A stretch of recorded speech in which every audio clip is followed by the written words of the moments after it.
Welcome everyone to our talk, second talk of the day. It's called Designing for 80%, Knowing When to Say It's Good Enough.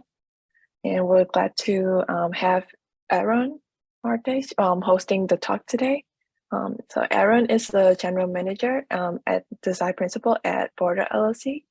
And my name is Tiffany, and there's Charles, and we will be moderating this talk today. And then I'll just pass the ground to Aaron. Hello, everybody. Thanks for joining. I'm super excited to be able to present to you today. And as Tiffany mentioned, I'll kind of just do a little quick introduction of myself. So I'm Aaron Martlage. I'm the General Manager and Design Principal at Border UX. We are a design and development agency based in San Diego, California. But I was actually a COM 2000 graduate way back in the day. So if you can think back, I'm pretty sure that building looks very similar, if not exactly the same. I think the COM building is one of those buildings that will never, ever get remodeled, even though all the other buildings look great. But if it looks the same, I'm sorry. And maybe one day all the COM students will get a better building. So, but that also means, yeah, I can relate. I bet you're all probably eager for spring, and you're at that moment where desperately awaiting summer, spring weather, and that moment where it feels like everything just shifts overnight and you can hit the BU beach and feel that warm sunshine. So I've been there, but I realized that wasn't for me. So after school, I spent a couple of years in Boston still, but then moved to Philadelphia before flying all the way to sunny San Diego. And now I enjoy pretty much ideal weather most of the year, except for when it's raining constantly in California, like this year. So for about 6 years ago, founded Border UX. Border is a UX-centric consultancy where we help large companies. So our ethos is that we bring startup thinking to big enterprise. Well, what does that mean exactly? Essentially, we help them with these 4 different kind of categories of design and development, essentially helping them strategize what kind of product they want to build. We work very closely with the product owners and people within our clients to understand what the product needs to be and how to bring the UCD process to the forefront. We design those solutions with a focus on design systems and implementation. And we really focus on that gap between design and engineering. And so when we get to architecting the engineering solution and building it, it's that close connection that we have that really helps us stand out with our clients and gives us a great advantage when it comes to understanding how we can not only design a great solution for our customers, but also that we can actually turn that into something real. A lot of them struggle with that implementation, and they seek our help to help turn that vision into a reality. So some of our clients, just giving you an idea, when we talk about enterprise software, we're talking about data intensive, highly complex workflows, things that are not necessarily what you would think of when it comes to, say, a website design or something functional like that. We really are focused on transactional, high data, high usage. These are products that people use all day, every day.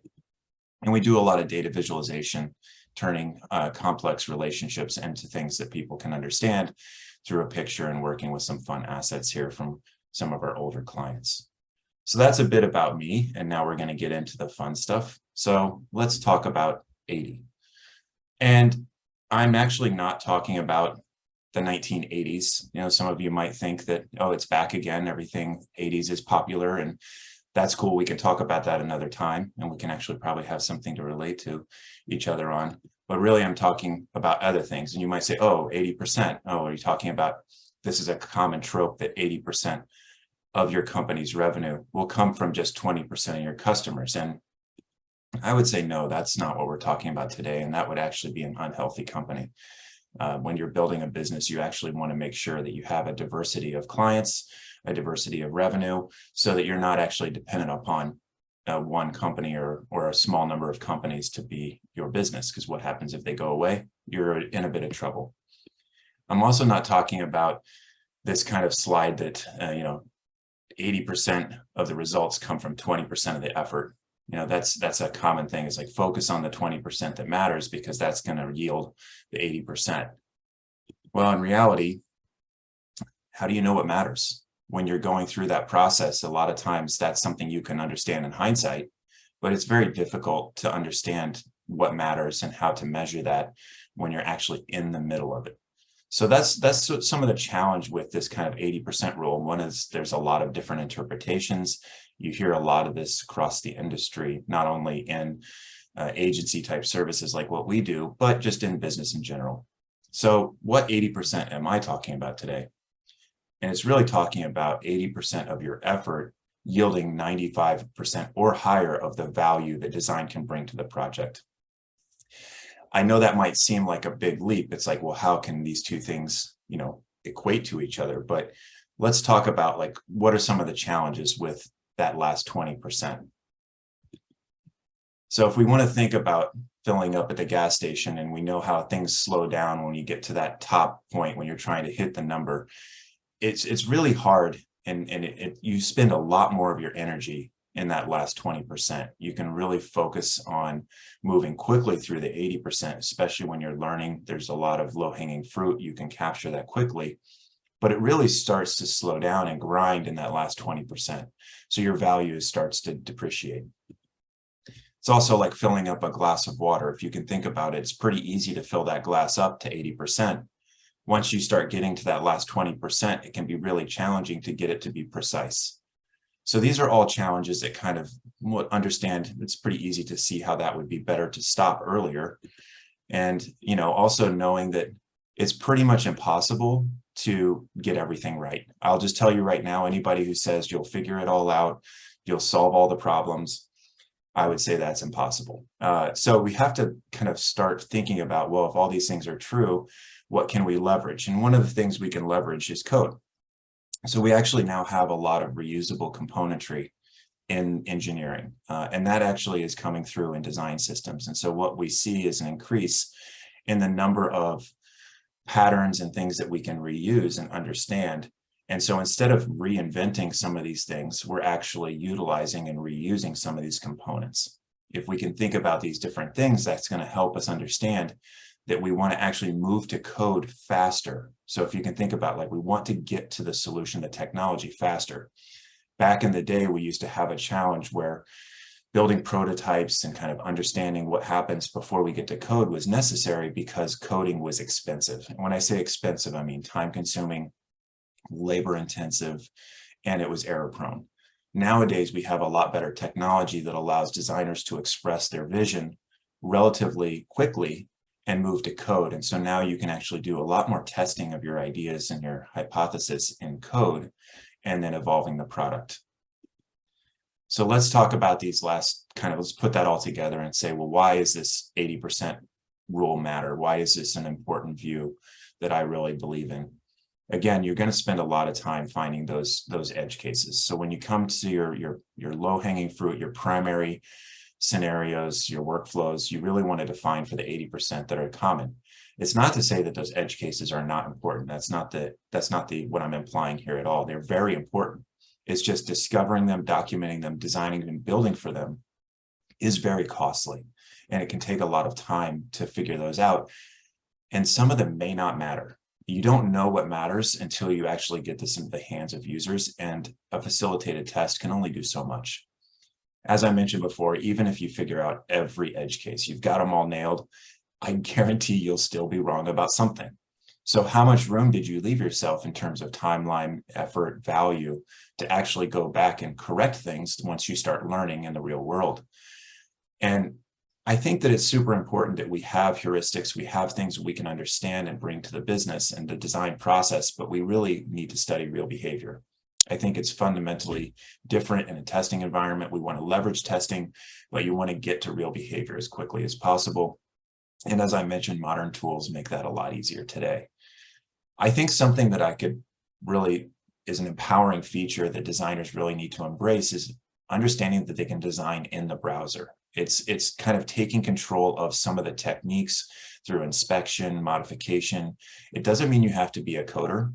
It's just this idea that you should be empowered to inspect the work that comes out of engineering and almost be the quality assurance process, because ultimately you're representing the user and you need to be on their side. That means that you need to spend time evaluating the quality of the work product and making changes in the browser. So instead of thinking of it like, okay, I shipped my design, engineering built it, and now this is the product and I can give them defects, that's one thing, sure. But I'm actually talking about changing the design. Once you get into the browser, you might realize that an animation is needed, or you might realize that, hey, this isn't working the way I thought it would, because once it's coded, it's a little bit different.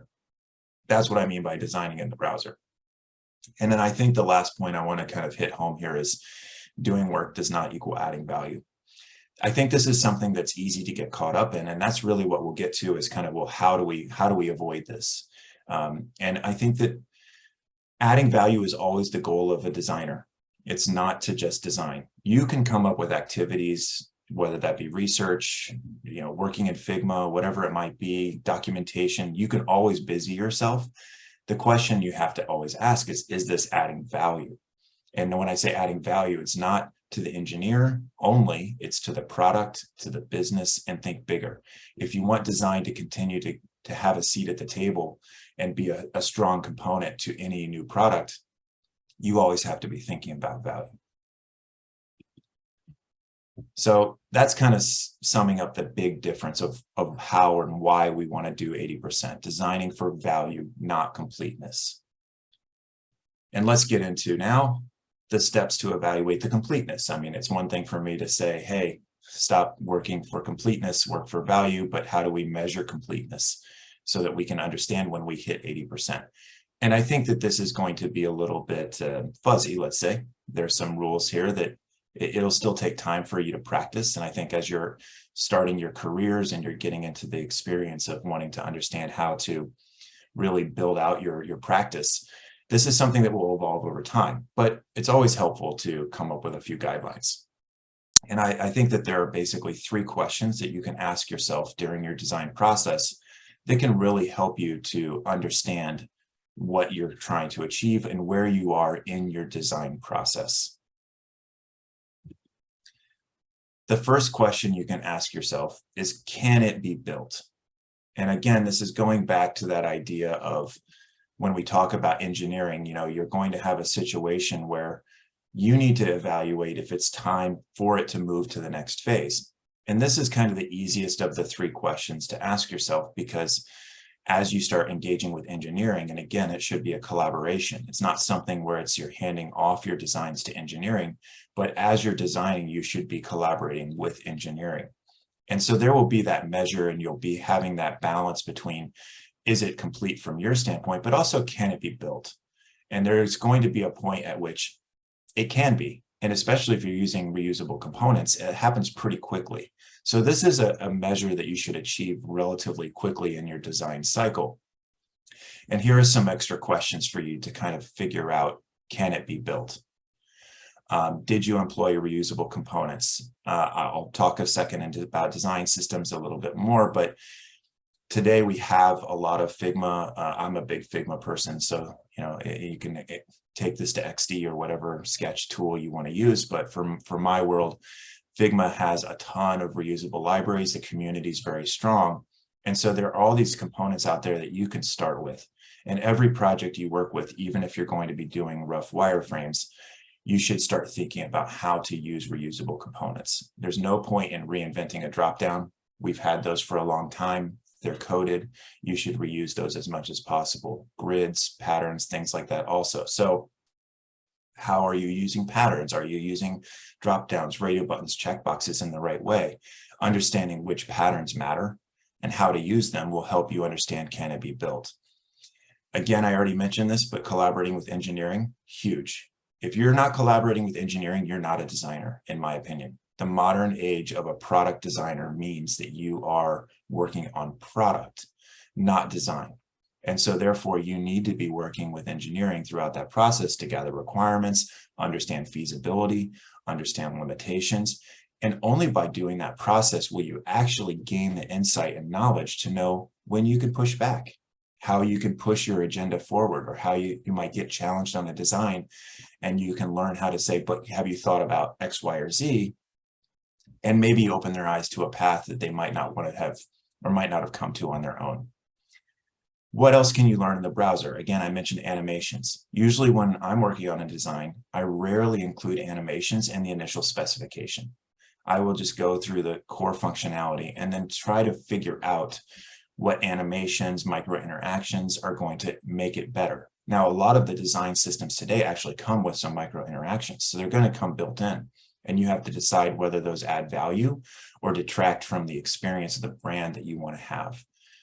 I think that once you get it in browser, you can start to feel the interaction. And when you spend a lot of time designing micro interactions or animations before you get to browser, it can be very time consuming. So kind of think about, let's shift this. Yes, the animation might be nice, but it's not critical to being built. And so we want to do that a little bit later. And then the last question asked is, can it be built? Well, how are you going to document this design? How are you handing this off? How are you communicating with engineering? How are you communicating with product? If it's to the point where you can actually communicate maybe over a 1-hour phone call or Zoom and say, hey, here's the design, let's go through the features, and that makes sense to them, that might be sufficient documentation at that time. It doesn't mean that you can't document the design and go into Notion and fill out all your information and make sure that that's complete. That's great. We definitely want to do that too. It's more just saying that, is it documented enough, or can you communicate how it works well enough for it to be built? So just kind of a couple design systems. I hope everybody is already familiar with some of these. These are some of the ones that we encounter pretty regularly. Material, obviously from Google, Carbon, and Ant. They all have different levels of functionality, and there are really differences between design-centric and engineering-centric. And so you have to kind of have this balance. One of the things we always run into is, who picks the design system? Is it design or is it engineering? And it's always a debate. It's never something, and it's because it should be a collaboration. You should be understanding what is going to make it easier for you to design, and also what is going to make it easier to engineer. Starting with a strong design system, and these are all out there, they're free to use, is going to give you a huge advantage when it comes to building out your concepts. So the second question that you can ask yourself to measure if you're at 80% is, can it be tested? So now that we've already checked off this build factor, you might think, well, testing usually happens before you get to code.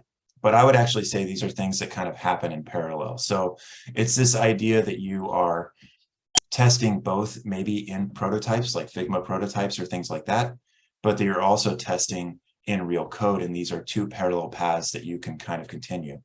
Also thinking that if you're getting to 80%, can we actually start doing things in browser and using the testing tools out there, and maybe working with engineering so that they help us build environments specifically for user testing?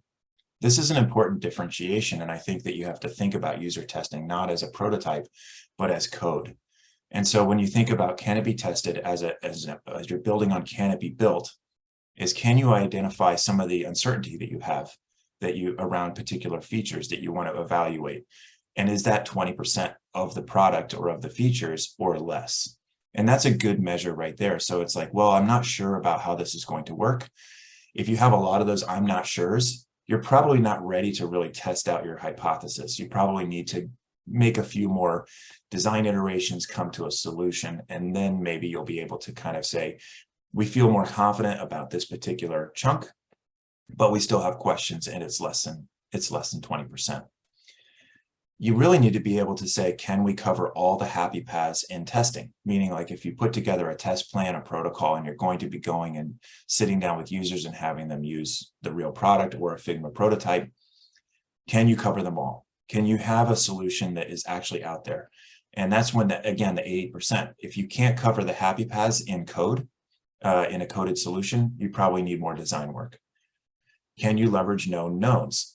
This is a kind of a tricky thing to assess, but one of the things you have to realize is that there's a lot of existing knowledge that people have about how to use products. And it really does differ domain to domain, but you want to understand what are some of the things that people use day in, day out, and can you leverage their existing knowledge so that you don't have to train them or rebuild it? If you're inventing something new, then you don't have a lot of known knowns. If you're kind of innovating, if you're kind of creating these new products, just realize that that existing knowledge might not be there. That means you might have to do a little bit more design work in order to make that usable by somebody who's not as experienced.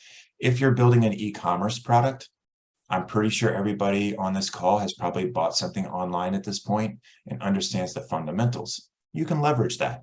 You can understand that you don't have to build every single aspect of the product to have them understand and test out certain flows, because they understand how it would work around your primary path. And then lastly, it's, can the testing tools run the product? There are a lot of different tools out there, from usertesting.com to Maze, and they all have their own strengths and weaknesses. And so you have to start understanding, how would you run a product or a Figma prototype in these different tools, and how would you get validation or discover those, how to fix those uncertainties with the tools. And so that's another way to measure, can you bring this product into a testing tool and have it run productively? So that brings us to the third and most important evaluation question. Can it be wrong? And I think this is a very underrated but very powerful question. I mean, it's one of these things where you have to really understand, if it is wrong, what happens? What is the byproduct of getting something wrong? And I think a lot of us have this fear of being wrong. It's appropriate. We want to always do the best we can, but we don't have a measure to know when is the correct level of rightness to move forward with, versus saying, I'm okay with some uncertainty. So here are some additional questions to measure, can it be wrong? What happens when you discover a new edge case? How are you going to handle that? You should have a process and a technique to, as you discover these things, feed them back into the process. Discovering, are they easy things to change? Are they minor wording changes? Maybe the language could be improved. Well, that's not really an edge case, but it's something that comes up. Versus like, this person had a very significant problem. We didn't even think about this being the case. That's a great way to discover it. So if you can afford to have that happen in the wild, you're going to learn a lot more about edge cases and what people are trying to do. Also jumping to number 3 here, does the product owner support uncertainty? I always see that product design and the product owner, it's a partnership. And these two groups have to work very closely together to really understand where the give and take is. And you need a product owner that can support uncertainty. And that means that if you go out into the product, you build it to 80%, and there are certain things that you don't know and you're going to discover in the wild. Some product owners, that's not okay. They'll say that this is something we have to have 100% correct. And others say, no, that's fine. We want to learn. We might actually rebuild or redesign the entire thing after we learn. And that level of uncertainty with your product owner is fine. And so, can it be wrong in the eyes of your product owner? How much training do you anticipate? Well, this is really getting to the idea that if you need a lot of training, as I mentioned, if you're innovating or doing something where there's a significant amount of education that has to happen around the product, you might need to do more, because you can't afford to have people come in and do this in an intuitive way. There would need to be more training. So that might actually make it a requirement to do more design work. And then these last two are probably the most critical components of can it be wrong, is how risky is it? Like what truly will happen if this is wrong? And specifically, will people get hurt? It's pretty easy if you're building something that is, again, using the e-commerce example. It doesn't really, no one's going to get hurt if they can't check out efficiently. That's not going to be a problem. But if you're working in the medical field, or you're doing something where this is truly life and death, people could get hurt. And so that's where you really need to evaluate and say, there's a service that you're providing and offering to your end users, the people who are using your product, and the people who interact with those people, where if they're relying on your product to give them the source of truth or give them direction, then you really have to be aware of this and do your part to protect the user. I often think about, like, architects are licensed. Designers typically aren't in our field. You don't have a licensing board that says you're building a product that is going to be safe for the public. We have ADA compliance. We want to make sure that it's accessible. This is all out there, and sure, there are legal ramifications if you don't. but there's no point where we actually are putting our licensure on the line with our designs. And I actually think this is something that I would love to see become a standard, because when you are a licensed architect, you have to understand that there are certain restrictions that you have to follow, guidelines, and also that if something's wrong, you know, people could get killed, they could get hurt, and that could really impact their lives forever. And I think that digital products actually have that capacity too. And I think we're starting to understand this a little more and how it can impact mental health. So it's not just the physical effect of a product not working. It could also be how it impacts somebody in a mental health kind of way. So I think this is a really important component, and that's going to help you understand, can it be wrong? If there's very low risk that you're going to either physically or emotionally or, you know, in any way impact a person, then you're probably at 80%. If you're going to really take a chance here and somebody could really misinterpret information, maybe administer the wrong medication, these are things where you really can't afford and to go without it being correct. And so I would say you're not yet at 80%.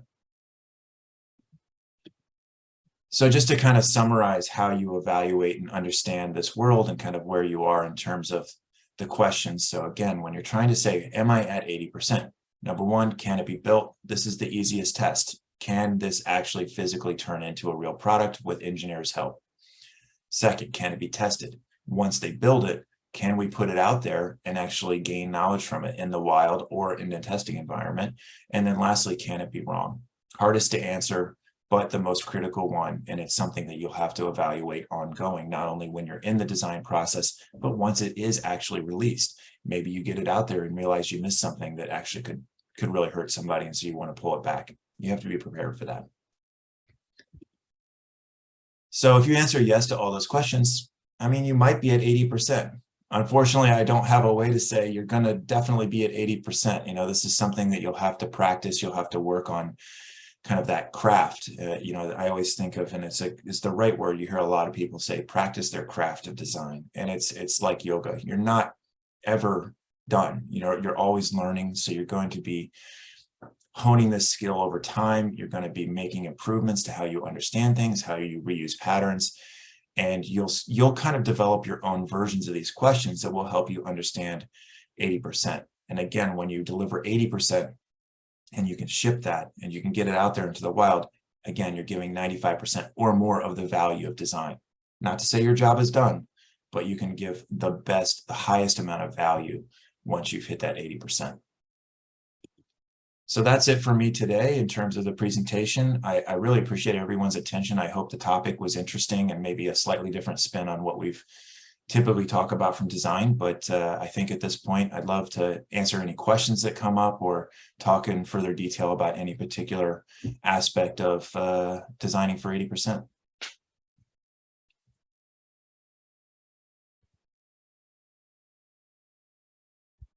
Thank you, Aaron, for that amazing talk. And I totally can relate to like some of the facts that you said about how you like prepare the 100% that you thought you did, but then when you put it out to the public, you realize a lot of like things are different. And I think that's very like an important factor to consider. Yeah. Thank you.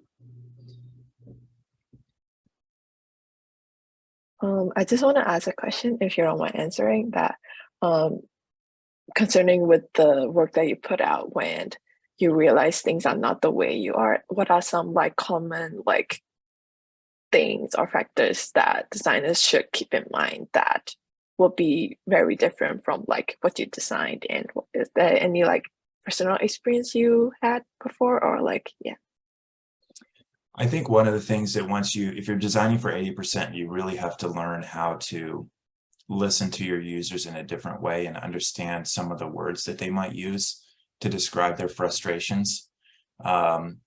It's not, when you're designing for 80% and you know that there's uncertainty, you understand there's going to be a certain level of friction. And in some ways, that friction is actually on purpose because you want to learn where you can improve things. But your users probably expect a polished product. And so I think that one of the things that you have to kind of really focus on is understanding the language that people use when they're frustrated.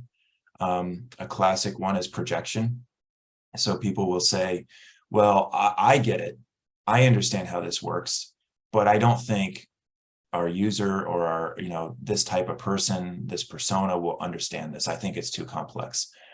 And what they're really saying most of the time is, I'm not actually sure what's happening, but I'm not willing to say that I don't understand, because that might make me look bad, or I don't want to have that presentation. And so you have to kind of like accept that and not put that back on them, but listen to that and then understand. And how can you dig a little deeper in questions to understand what's bothering them that they're not verbalizing? Why are they projecting that discomfort? And what are they not willing to take on or say out loud? So maybe that's a follow-up after that session, one-on-one, and trying to understand, hey, I really heard what you said about that, and I really want to talk about that persona. Maybe you can walk me through a little bit more in a more detailed way why you feel that persona might have a little bit of a tough time with this particular feature. And maybe eventually they'll come around to start saying I in the end instead of they, and projecting. But that's a good way to kind of listen for words that can help you understand where people are struggling. Obviously, any kind of contextual inquiry or facilitated session where you can observe and watch those activities be performed. A lot of what we deal with today is remote testing. That's the nature of where we are. I mean, I think that we've had remote testing for a while, but that kind of became the norm, whereas before in-person testing was kind of more common in my world. And so I think a lot of this is trying to figure out how to kind of collect and capture that information so that you can actually come back to it.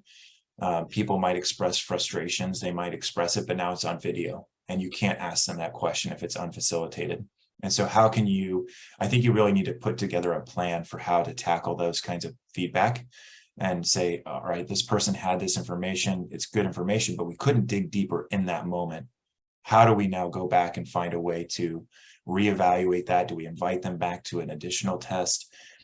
Do we do an interview with them? You have to really think these things through, because when you're at 80% and you're doing remote testing, that's a big gap of knowledge that you need to fill. And so, these are all little things that you just have to it's a different way to learn to listen and kind of empathize with the people that are testing your product. All right, thank you. So we have a few questions coming in, so I'm just gonna ask in order.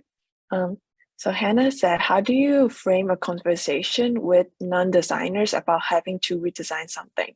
Although designers may see the value in doing something again, but how do you convince others that the extra time, energy, and effort is worth it? I think that's a common challenge when you are selling design, when you have not, or when design doesn't really have a full seat at the table. I think we've all learned that engineering is iterative. I mean, I think that very few people are really pushing for waterfall engineering. And so the idea that agile and kind of iterative engineering is the way to do it, don't try to build everything at once, but build it over time and kind of get feedback along the way. Well, the design process is the same thing. I think also that if you pitch it that you're going to fully design it the first time around, you're going to have a very tough time once you learn something and saying we need to redesign it. And I think the 80% can actually be your get out of jail free card. What I mean by that is that if you set the stage at the beginning that you're designing for 80%, and I use this all the time when I'm speaking with engineers, I'll say, no, we're only going to 80%. And you're setting the expectation before you even finish, or even maybe even start the design, that you're not going to be done and that there will be improvements and iteration. And so now once you go out, you build that, they know there's more coming, that it's going to change, that we're going to learn in the field. And so you don't have to do as much convincing. I think that's the challenge, is when you're trying to convince somebody that, hey, this should be a different way. And they're like, no, you're done. You finished your process. You did it the way you wanted to do it. You did a double diamond, and now here you are, and you've got your final product. That can be a tough argument. Now you're having to reallocate funds, reallocate time, and that can be difficult. If you set the stage that we're going to design to 80%, learn in the field, and then iterate, now maybe you actually only got to 60%. Let's pretend that you actually need to do significant redesign. That's okay, because now you've never said it was done. And there'll be a lot more openness, I think, to doing that process and understanding that design is we don't know all the answers. The way we learn is by doing and testing and getting feedback. So you have to really build that in at the beginning. Yep. All right. So Sophie asks, how would you effectively collaborate with engineers since they might not understand design principles? I think that it's kind of like you have to look at it from the other direction. So, I think whenever you're thinking about how do I communicate or cross that bridge or kind of make that connection with somebody who is very different from me, put yourself in their shoes, empathize. So let's pretend that they're asking you to come along on that journey and you don't know engineering. Let's say you don't know how to code. And now they're, trying to get you to do something and you're like, well, I don't know code. If they're trying to explain JavaScript to you and you're like, I'm not a coder, that conversation is not going to go very well and it's going to be a very short one. So you have to think about it as a designer. It's not your job to explain design principles to the engineering team. It's to put it in the terms of value that they understand and want to hear. So any conversation, anytime you're trying to bridge communication between two parties who might have different principles, speak different languages, or have very different worldviews, it's very important to empathize with that person and what they are trying to achieve.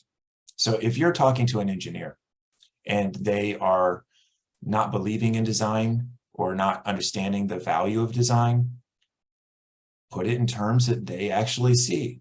Talk about them about recoding things. Do you really want to recode this like 5 times? Or, it's like understand their pain and what actually causes them to be frustrated, and realize design helps solve that for them.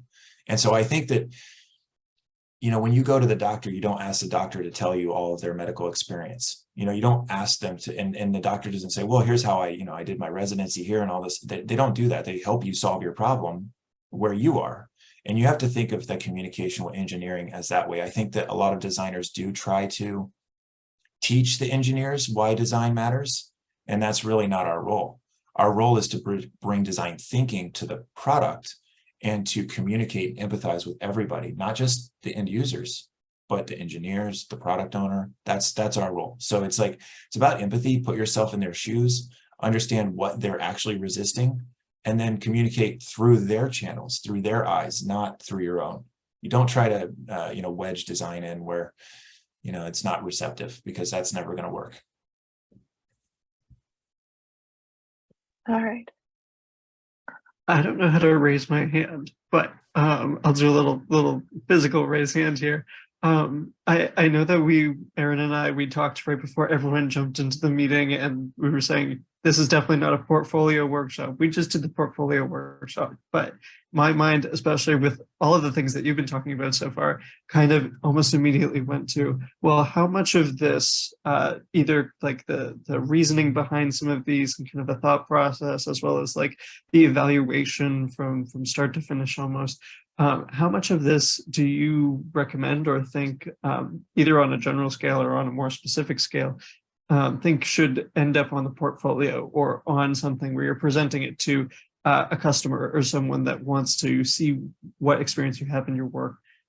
Is it any of this at all? Is it none of this? Is it kind of like magic behind the scenes where it should probably stay behind the scenes?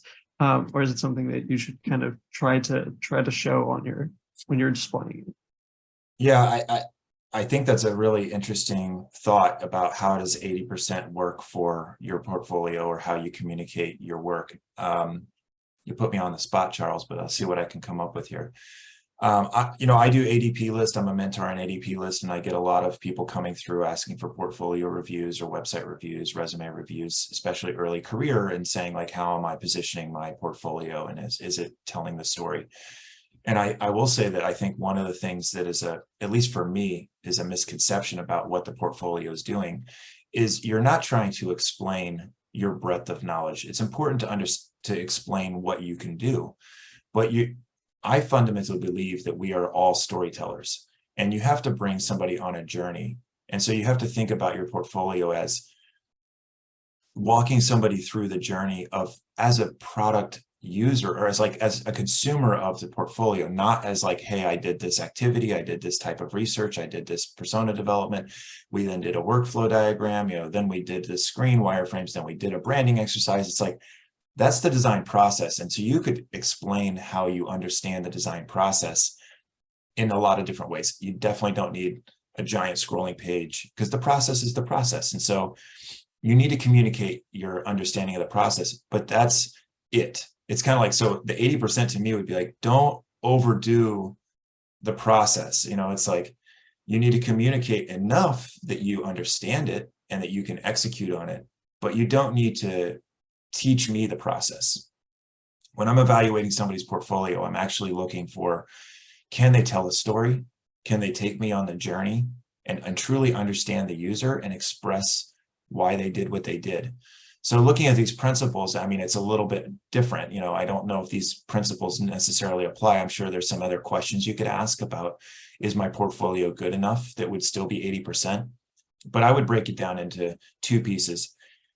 What's the right amount of knowledge that you want to communicate about your skills? And I think one thing that's dramatically missing from portfolios today that I see, especially early career, is a lack of focus on what people want to do.